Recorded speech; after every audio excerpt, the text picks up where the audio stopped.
Ако целосно и објективно се проанализира калкулацијата за проектниот пораст на цената на водата за периодот до 2020 година,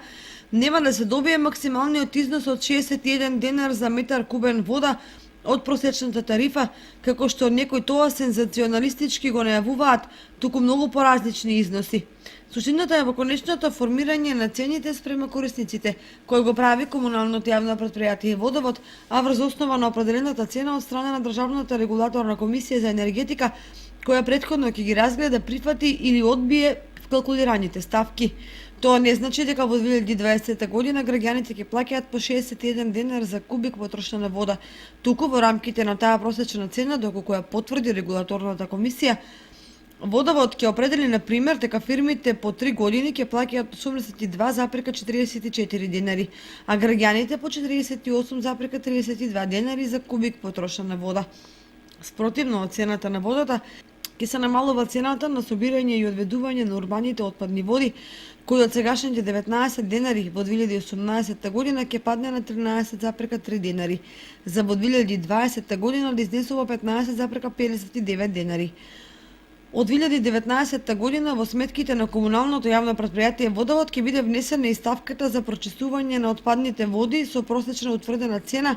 од 34,49 денари за кубик, која ќе се подели помеѓу домаќинствата и фирмите на по 17,51 денар за кубен метар. Кога ќе се соберат сите давачки за вода, 48,32 денари за одвод на атмосферска вода, 15,59 и за прочистување на отпадните води од 17,51 денари, ќе се добие вкупната цена од 81,42 денари по кубик. Кон сметките треба да се надодадат и надоместоците за јавна чистота и за управување со отпад, потоа за смет во домовите и дворните површини, фондот за вода и фондот за вода на канализација.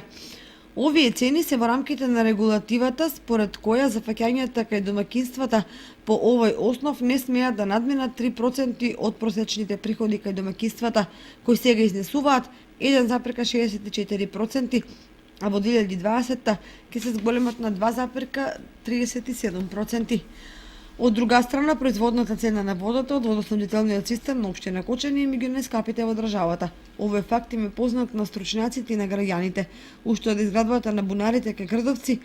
и воспоставениот систем на дистрибуција со препумпување кој изискува големи трошоци за електрична енергија. Поради тоа, струјата како калкулативен елемент учествува со над 40% во цената на водата и ја прави поскапа. Затоа сите долгорочни планирања за решавање на прашањето со водоснабдувањето се поврзани со изградбата на браната Речани, од каде без препумпување по природен пат со квалитетна вода ќе се снабдува филтер станицата над Ромското мало, а оттаму и сите приклучени корисници.